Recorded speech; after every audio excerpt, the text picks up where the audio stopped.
midfield. Leeds Rhinos have defended their crown. And what a moment for Halifax Rugby League. Austin is through and Warrington dominating. Great try for the Robins. Huddersfield Giants take the points home. It's missed. It's a poor lad. That is one sensational try. Look out with a drop goal. Leeds gather round in jubilation. It's hit the post. It's Wellesby. Wellesby might have got the try. St Helens are champions once again.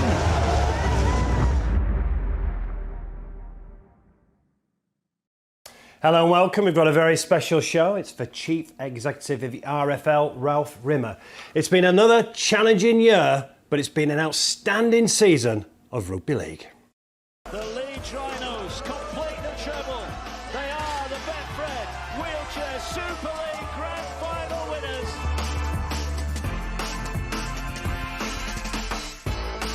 A whole new market and a new generation of Rugby League fans. France celebrate. She'll go across to her own teammates and the celebrations can begin. Here she goes, Jodie Cunningham! Lifts that trophy for St Helens! The Leeds Rhinos, they've done it again. Back-to-back Wheelchair Challenge Cup final winners. Challenge Cup winners, St Helens! 3 in a row for Saints. The three-peat is achieved. An 8th grand final win for the Red Bee.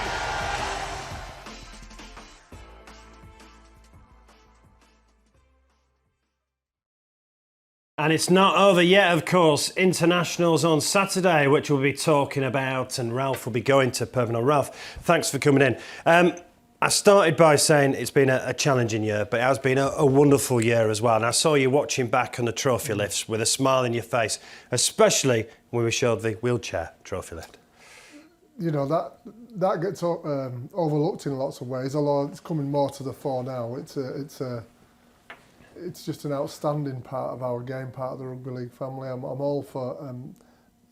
if anyone wants to play Rugby League, we'll find a way of letting them play Rugby League. All those wheelchair players take it to another level altogether. That is it's fast, it's exciting, it's rugged, and it is the sport. It absolutely replicates what the sport is. So very, very proud of that. Yes, a big smile for that one. Let's talk about the different elements. Let's start with the men's game.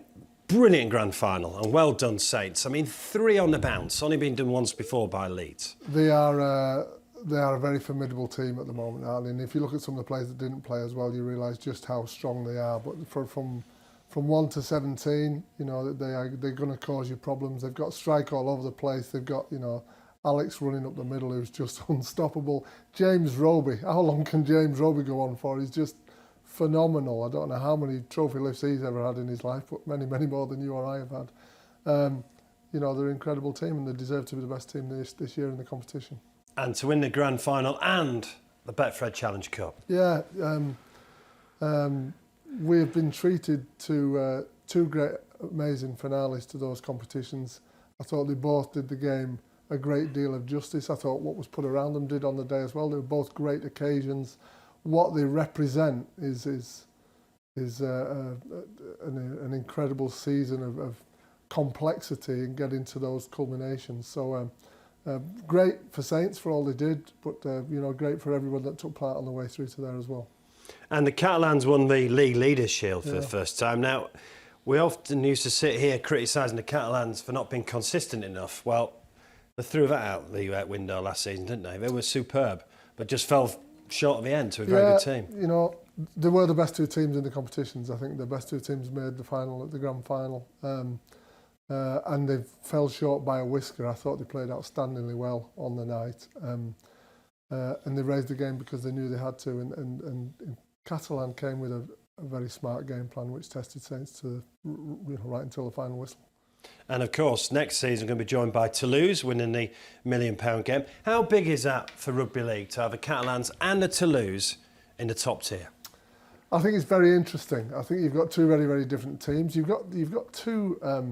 You've kind of got 2 different cultures there, to be honest, because you've got Catalan, who are very definitely Catalan, and you've got Toulouse, who are very definitely French.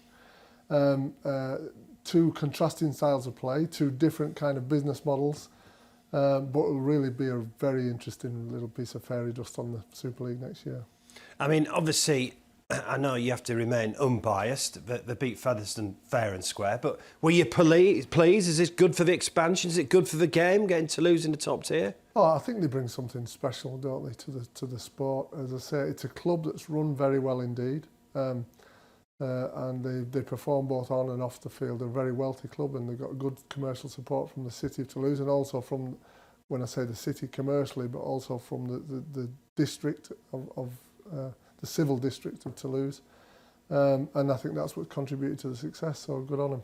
So you think it's good that a sixth of a Super League now French? Well, they're going to bring something different, and they're going to bring two big derbies, which they will be very well attended. I remember I took a Hull KR versus Catalan game to Toulouse, probably about 2012. We were testing the market there. And if you think that Catalan is about 2.5 hours from Toulouse, we had 15,000 fans at that game. So it gives you an indication of what lies there, what lies behind that club. And moving to League One, it's a lot nearer to home. Barrow obviously winning, and then Workington going up as well. So the Championship, we can have Barrow, Workington and Whitehaven. That is great for Cumbrian Rugby League. It's great for Cumbrian Rugby League. I think it demonstrates the depth of talent up there as well. All of those clubs have had outstanding seasons. I think Whitehaven really surprised everybody with what they contributed this year. Everyone thought they would get into the competition and struggle to stay there. Barrow, absolutely, having fallen short of getting that kind of golden ticket in when Newcastle got in, have proved just how formidable they are, and the work that Chris Sorman and the board have done up at Workington's outstanding as well. So very big Cumbrian contingent in the Championship will give it a different flavour for next year. So how is the health of the Championship and League One, would you say? Oh, really outstanding. I mean, you've seen plenty of games, Mark. We've got Toulouse won the way through a very testing competition, and I know there were many more obstacles other than the ones that the 17 players they played every week. But that is a tough competition. There's some really, really exciting rugby league played. Some of the best games I've seen this year have been there, and the competition has really done its stage a lot of justice this year. League One again. You see, I don't know. If you watch when the playoff games, we had a Keighley versus Doncaster game towards the end. Just an astonishing game of rugby league. And in the end, you want your fans sitting on the edge of the seat, with a kind of electricity running through them, and that produced it. And the women's game has been a huge success. Games live on the BBC, a record crowd for the grand final as well, and St Helens have been superb. The women's game is on an absolute upward trajectory, and I have to thank Betfred for all their support, because they have backed us in that right from the start. And other people have gone on the bandwagon as we've gone along, and it's just created a momentum which culminated in the grand final, which was played at Leeds last week. Record crowds to watch that game. Very, very high intensity game. Lots of great athletes, and the girls that play there showcase the sport in exactly the way you'd want them to. So that's going from strength to strength. That'll go on again next year. Well, I've got a daughter. I mean, they've got role models, haven't they? Look at Jodie Cunningham. Well, I saw a great tweet. I think it was last week, whereas it was from St Helens Club saying it's fantastic to be selling so many Cunningham shirts again, which which is a fantastic tribute to Jodie. She is, I would imagine she's if you're a young girl, she's someone you'd aspire to be, because she speaks well, she looks well, she's articulate, she's fantastically athletic, she's got loads of skills. Why would you not want to be Jodie Cunningham? Brilliant. And the wheelchair game we've touched on, another outstanding season for Leeds, winning the grand final of the Challenge Cup in the wheelchair game. Yeah, big games again. We've got the Argonauts in there, we've got Halifax as always, but Leeds have had a very big year. James Simpson, obviously, right in the thick of it as usual, and one of the World Cup ambassadors. But there's a lot goes into the performance of the teams you're talking about, the women's team and the men's and the wheelchair. And those teams that have been identified through this kind of walkthrough are the most professional in many ways, and it's just a great sport to watch. And obviously, it's just great to get this back, because obviously we had a huge gap in the women's game, didn't we? Yeah. Interesting fact on the women's game. 2018 We set up the England Performance Unit, and Kevin and I at the time, because Kevin was our director of football, we decided we were going to bring alongside the men's team that were already in it, we were going to bring the women's team and the wheelchair team. I think that's driven standards really, really dramatically, and what we see now is the culmination of a lot of years of work and dedication that brings us to a point where all of those athletes are just outstanding. How tough for you have the last 18 months been? Hugely tough. Well, I wouldn't say for me personally, because I think whatever I battle against is minimal compared to many of the athletes and the administrators and all the support staff around teams and the fans and the commercial partners as well. This period of our rugby league life, I think, as it has everybody else, tested the sport more than any other, but more so with us in that it's brought us together closer than any other as well. I think all of those people have contributed to all the showcases you just demonstrated. What you don't see is what happens behind the scenes week in, week out when you're dealing with COVID protocols, you're dealing with positive tests, you're dealing with the stresses and strains of the pathways to getting 17 people out on a park or whatever the derivative happens to be. And that is stressful Monday, Tuesday, Wednesday, Thursday, Friday until they walk out on the park, and then it starts again straight afterwards. So it's been hugely stressful. We have to make, as a governing body, we have to make hard decisions fast, which don't please people much of the time. But they have to be made because that's how you get to the following weekend. And it's a huge credit to everyone that's involved. So Super League Europe, Rugby League Cares, believe me, have played a big part in all this. The World Cup, the sponsors involved, Betfred. This is such a collective effort. When you see, those teams pick up trophies, that's who's contributed to them getting there. Were you worried at times that we maybe wouldn't see these trophy lifts? Oh, absolutely. I mean, it's been some dark times. In the Super League alone, 17 games called off his term. And you've got to find a way around that, which, and you've got to look after the integrity of competitions and make sure that the distortions are all manageable and the frameworks in place that can withstand challenge and all those kind of journeys.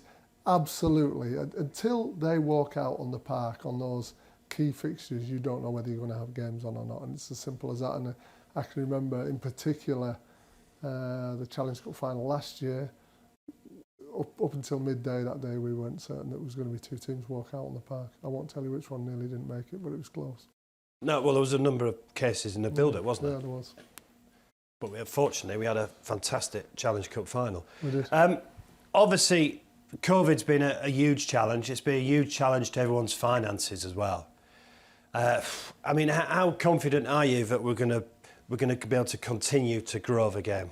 Very confident. We've got a lot of exciting conversations going on behind the scenes, and hopefully be some quite positive announcements going forward.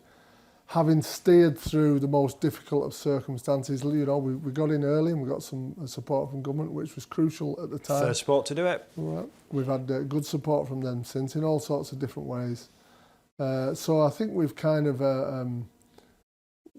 we've protected the sport, we've survived, and then we're back in the growth phase again now. And having completed these 2 seasons, that's exactly where I see us. So the trajectory is up, and I say we've plenty of work going on behind the scenes, which will come to the fore and give everybody a smile on the face, I think. Because you forget, it wasn't that long ago, we were playing matches behind closed doors. Yeah, absolutely, and clearly that puts clubs under huge financial pressure, and the commercial partners, and also the broadcasters, and that's why those conversations that we've had with Betfred as well are, this is where we are, this is where we can go, this is the journey we're on, are we going to support each other or not? And everybody's been, as I say, those trophy lifts are a celebration of everybody that's been involved in that journey. I mean, I've been lucky enough to go to a few games of late as well, and I think you realise during the pandemic that sport without fans, it's not sport, is it? No. It's all right to watch on the telly, but it's far better with a crowd there, isn't it? I can remember, and quite rightly so, and it didn't just apply to our sport, when games without crowds came on and the crowd noises were simulated, we actually thought it was quite clever. 2 games into that, you thought, it's not doing this for me at all, is it? It's about that absolute raw passion that certainly rugby league fans have, lots of sports fans have, but we have it in buckets, and it's great to see, it's great to feel, it's just great to be a part of crowds like that. It was great to hear booing again, wasn't it? Absolutely. Yeah, it was great when I walked in that day, yeah. No, it is. It's passion. You know, professional sport does not survive unless it has passion like that involved in it, and, you know, we have plenty of that passion. Let's talk about a few of the issues around the game, then. So, obviously, realignment. When do you think there might be some news that the Super League and the RFL get back together? Well, as I say, we've got lots of discussions going on behind the scenes. I'm really grateful for all the support my Super League colleagues are showing in that. There's certainly intent. There is an intent to bring to realign the sport, and, you know, watch this space. When do you think it might happen by? You know, we'd like to have some positive announcements towards Christmas, I would say, but let's get there. And then there's a lot to discuss, isn't there? I mean, there's all sorts of rumours about structures for 2023. There's certainly going to be a lot to discuss. There's a massive amount to discuss, and, you know, you kind of get away from the nuts and bolts of all this. It's there's a will to put this game in the right space, and I say I'm very, very grateful to my Super League colleagues for that, and I think we've got enough momentum to put us in a winning place. So hopefully a positive announcement by Christmas. Ideally that would be the case, yes. Okay. How big a blow was the World Cup? Oh, it was a big blow. You know, a huge disappointment. We build up for, I think John Dutton was recruited 6 years ago. So his journey's been 6 years, and that's how long that ball has been rolling. So they won the bid, they came through, the selection processes all took place, and clearly nobody could see a pandemic coming through. But nevertheless, you know, we still had very high hopes that it was going to be delivered at the end of 2021. The World Cup delivers things that the rest of our sport can't deliver. And that, I mean that in all three of our competitions that would have played. It delivers a colour, a vibrancy, a clash of cultures in a good way, a clash of cultures that nothing else does. And it brings front page news, not back page news. That's probably the best analogy I can get. So we were very excited about that. Having said that, just like, you know, the players do every week, you pick yourself up off the floor, you dust yourself off and you go again. And I know that John and his team have refocused. I know there's plenty of support from across the globe on making it a fantastic tournament next year, and I'm really excited about it. Because you didn't get a lot of notice, did you, from down under, what we were going to do? No, we didn't get a lot of notice, but it doesn't matter. So we've picked ourselves up. I speak to my counterparts down there on a weekly basis. I think I'm on twice. I'm on tomorrow and the day after.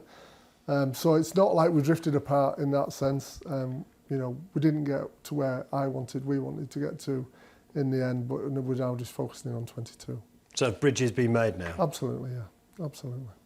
And how confident are you about the World Cup next year? Very confident. Yeah, I'm very confident about the staging of it. I think we will be. I think the country will be in a better place health-wise. I'm very confident about how we'll perform in those 3 World Cups. You know, the men's team. Sean Wayne's done a huge amount of work this year and last, actually, individually with his players on their preparation. I don't think we've ever been better prepared, strangely enough, by him taking advantage of a certain set of circumstances, something which he's had to adapt to, because he certainly had to learn new skills to do what he wanted to do. I think the women's team are leaps and bounds away from where they were, and I realised I didn't answer your question earlier. From the women's perspective, the game was closed down in 2020 with the pandemic. We have stayed in touch with our players, our playing constituencies. We've used people like Jodie as ambassadors for the sport. We've got lots of content out. By the time we reopened the sport again, 18 months later, there was a 70% uplift in the registered teams for the women's game. That's with no activity at all, and that kind of lies underneath that women's trajectory that we spoke of. Their preparation, they've never prepared like this for a World Cup ever. And the wheelchair team just get better and better and better. And they are, to all intents and purposes, they are professional athletes when you see how dedicated they are. So it will be a brilliant World Cup, absolutely will be. It will be the best ever World Cup. And I've got no caveats that would put into that statement. It will be the best ever World Cup. And the England teams will perform at a very, very high standard indeed. And the BBC still fully supporting it? Because obviously we've got a Football World Cup as well next year. Yeah, yes. moved the slot around so it fits in better with that window. We have great support from the BBC, great support from all of our broadcast partners this year, in particular from yourselves, absolutely as part of that family. The BBC this year, Challenge Cup semi-finals and final. The final was on BBC Two, from Sky for the Super League Women's semi-finals and That was final great to have them on Sky, yeah. and we get the wheelchair coverage thrown in there as well, and they've been done justice with their competition. So the encouragement and support from our broadcast partners has been unsurpassed this year. We had Sean Wayne in. Obviously, he was absolutely gutted. Were you scared? He's only had one game, of course. Yeah. How difficult has it been for him then? Really difficult. When we recruited Sean, of course, we expected him to behave like any England coach has behaved up until this point. We expected the job would be as normal as it would be in any other circumstance. And that's what I say, he's been on a really, really steep learning curve to adapt to these circumstances. But what Sean does, and you will know, he is incredibly dedicated and he's intense. So if you point him at a task, not that he need any pointing, he'll find a way of doing it, and he'll find a way of doing it to the very highest ability that he can, and he has absolutely done that. The way that they talk with players on a daily basis, they deliver content to the players, they tell them what the standards are that they require, they tell them when they're off the standard and when they're on it, and there is no player no player in the England squad or in the England night squad that is in any doubt at all about what's expected of them, whether they're hitting the mark or not, and how high, what the standard is if they're going to perform on a World Cup stage. And are you comfortable with his new role he's taking on next season as well? Yeah, plenty of thinking on that. We looked at the work he'd done in the last 2 years. I don't think we've ever been better prepared. Many discussion with Chris Rodlinski, who we know very well, clearly played internationally for a long time and is a huge believer in international sport. So there won't be any compromise in what's delivered there. I know exactly what his role is within the Wigan club. His work, as you'd expect, will ebb and flow a little bit from one organisation to another at different times in the year. We're very, very confident he'll be able to deliver what we need him to deliver at the time. But that is based upon what he's done over the last 2 years. And I don't think he's a more patriotic man, is there? No. As I say, when you said you had him in, I said, were you scared? He is. He absolutely lives and breathes it. Yeah, absolutely. There's only one thing that he and I ever talk about, and that's winning the World Cup. There's nothing else. It's winning the World Cup. And obviously, nearly an ankle tap away last time. Is it a realistic prospect, do you think? Oh, I do. I absolutely do. We've got players that can perform at that level. The analysis that goes on with our players individually, we know which players perform at the level that is required. And it's not about, it's not about team analysis when it comes to their club analysis. It's just looking at every single player, every single action they take on a field. There is no place to hide at all, and we can compare that with the stats and analysis of the players we know they'll be playing against, so we know they're up there. We know they're absolutely where they need to be. We just keep having to work at that. And what would it mean for rugby league in this country if, let's say the women's can do it and the wheelchair can do it as well, but if the men's team were to win the World Cup? Well, I said to you before, it's back page to front page, and in actual fact, it's more than the front page if you win a World Cup.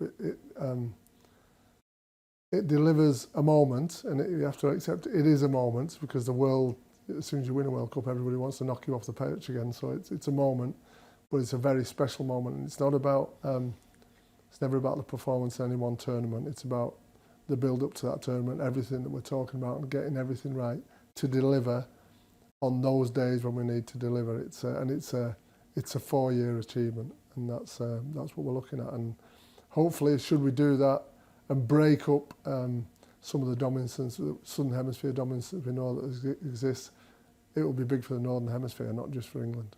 And how important are these internationals this weekend? Yeah, big, for many reasons. I think they're big for France, and that's good for us. They are. I'm involved in a committee that's attempting to bring the next World Cup to France in 2025. And how they perform at the weekend, men's and women's, and in that surround is important to those conversations. So it's very big for France. And that's good for us because as far as our preparation goes, we want it to be in the toughest environment. We want to face adversity, and we need to get players up to that place where they know it's going to be hostile, and it will be hostile in different ways around that fixture, and that's something we should relish and something that will take us forward into next year. And after tough seasons for both the men and the women, it's two good squads, isn't it? Yes. Yeah. Two good, strong squads. Yeah, all the squads that are playing on the weekend, there's plenty of promise in them, and I know the preparation for all four squads has been serious. So I'm really looking forward to it. International Rugby League for me is hugely exciting, and it's another step on the journey. And it'll be the first time a women's international on terrestrial TV. Yep. And it's clearly already working. I mean, Salford had their first training session for women's team last night. Yeah, well, so the women's game's growing. I think women's sport is on a huge upward trajectory, which is good. Our sport, in some respects, I think is surpassing others in its acceleration in that. I told you many more teams have registered. Certainly, all the professional clubs and foundations can see just what a positive is to have a Salford Reds team running out on their behalf. And then, of course, when they're in the competitions, they want to win them. And there's a big pyramid underneath.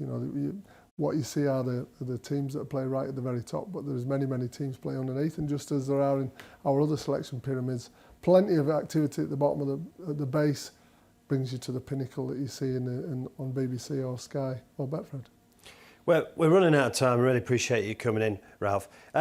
We started the show by looking at all the trophy lifts, and I was lucky enough to be at the grand final. It was a fantastic grand final between Saints and Catalans. I was lucky enough to be at the Challenge Cup. There was a women's grand final as well. I was at Magic Weekend. Those two games on the Saturday, Golden Point, was absolutely superb. Top level entertainment. Now I know the viewing figures have been very, very strong this year as well. Why do so many people who like rugby league knock the game? Look, that's beyond me. That I can't explain it. I'm aware of it, of course, because I was brought up. Well, how can you get more people together then? Well, I think part of the action that we're taking currently, I do think we'll benefit from being as one and aligning ourselves. I also think there's some positive stories to come out because people, quite rightly, they want to see a future. They want to know where the sport's going. They want to know it's in good hands. They want to know that the thing that they care about so much, and it is such a huge piece of people's lives. It is, we all, well, I'll take myself out of that. Everybody has hard working lives and hard existing lives. All of that passion comes out on a terrace. It's a really important, it's almost therapy. It comes out there. So we have a huge responsibility to look after it, and the people that support the sport want to see that we're doing so. I do think there are some positive announcements coming up which will demonstrate that and demonstrate that the sport's going into a good place going forward and a place that people can celebrate. However, that doesn't mean to say there's not going to be an occasional knocker or two, because there will be. What keeps you awake at night then? That responsibility. I care about this sport.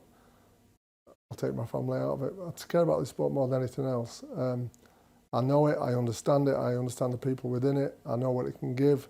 I know the benefits it can give to some of the communities that exist within, and having influence on its future is something that keeps me awake at night and always will do. But I would much rather be in the middle having a crack than stood on the sideline chucking rocks in. Well, let's finish on a positive. Are you confident, as confident you can be, about the future of the game? Yes, yeah. Having steered through these last 2 years, probably never been more confident. Well done steering through the last couple of years. Unprecedented times, an absolute challenge. And we got to the end with some brilliant finals, didn't we? We did. Everyone that you put up there everyone made me smile. You're right, the wheelchair one particularly gave me a high. But, what those sporting moments are very special. All the ones you've just mentioned are very special. We're in sport for exactly that reason. So we're very lucky to be there.